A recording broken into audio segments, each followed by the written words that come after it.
ایک دن حضور صلاۃ الاستسقاء پڑھا رہے تھے جب بارش نہ ہو رہی ہو، تو اس کی جو نماز پڑھائی جاتی ہے اللہ کے حضور دعا کرنے کے لیے، تو اس کو صلاۃ الاستسقاء کہا جاتا ہے۔ تو نماز پڑھاتے پڑھاتے حضور نے ہاتھ آگے کیا، پھر پیچھے کھینچ لیا۔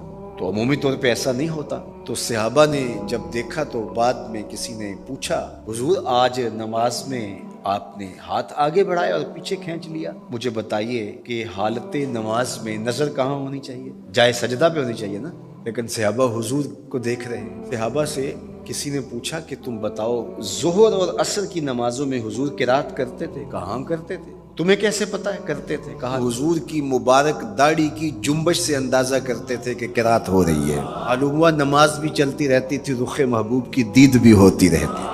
تو حضور نے ہاتھ آگے بڑھایا اور پھر کھینچ لیا۔ پوچھا گیا حضور یہ آج نماز میں ایک نئی چیز ہم نے دیکھی، آپ نے ہاتھ آگے بڑھایا پھر کھینچ لیا۔ فرمایا ہاں، جنت میں کھجوروں کا ایک خوشہ لٹک رہا تھا، میں اس کو توڑنے کے لیے ہاتھ ڈالا تھا، پھر میں نے چھوڑ دیا، اور اگر میں توڑ لیتا تم قیامت تک کھاتے رہتے، ختم نہ ہوتا، لیکن میں نے کہا نہیں چلو پھر قیامت کو ہی صحیح۔ اب حضور کھڑے کہاں ہیں؟ مدینہ المنورہ میں، اور جنت کہاں ہے؟ سدرۃ المنتہا سے اوپر۔ سر پٹ گھوڑا دوڑے، اور تیز رفتار گھوڑا 500 سال دوڑنے کے بعد پہلے آسمان تک پہنچے، پھر دوسرا آسمان، پھر تیسرا آسمان، درمیان میں پھر خلائیں بھی، پھر وہاں سے 7 آسمانوں کے بعد کہیں سدرۃ المنتہا، اور قرآن بتاتا ہے کہ جنت بھی سدرۃ المنتہا کے پاس ہے، پھر آگے جنت، اور جنت کے جو درخت ہیں وہ 70,000 سال کی اونچائی پر ہیں، وہاں لٹکتی ہوئی کھجوروں کے خوشے، اور حضور علیہ السلام نے یہاں کھڑے ہو کے ہاتھ بڑھایا اور وہاں حضور کا ہاتھ پہنچ گیا۔ یہ ہاتھ کے پہنچنے کی منتہا نہیں ہے، ضرورت یہاں تک کی تھی لہٰذا یہاں تک پہنچا، اگر ضرورت اس سے آگے کی ہوتی تو آگے بھی پہنچ جاتا۔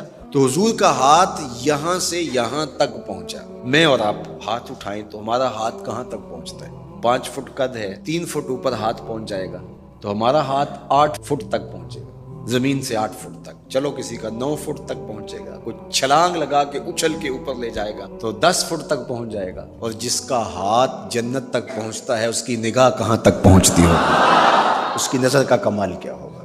اس لیے فرمایا جو میں دیکھتا ہوں وہ تم نہیں دیکھتے، جو میں سنتا ہوں وہ تم نہیں سنتے۔ اپنے حواس کو نبی کے حواس پر قیاس کرنا، یا نبی کے حواس کو اپنے حواس پہ قیاس کرنا، سوائے جہالت کے اور کچھ نہیں ہے۔ کہاں ہم، کہاں ان کی ذاتیں، ہماری آنکھیں تو چمکتے ہوئے سورج کو دوپہر کے وقت نہ دیکھ پائیں، چندھیا جائیں، آنکھوں میں پانی اترنے لگے، اور محبوب کی آنکھیں بے حجاب دیدار رب کریں۔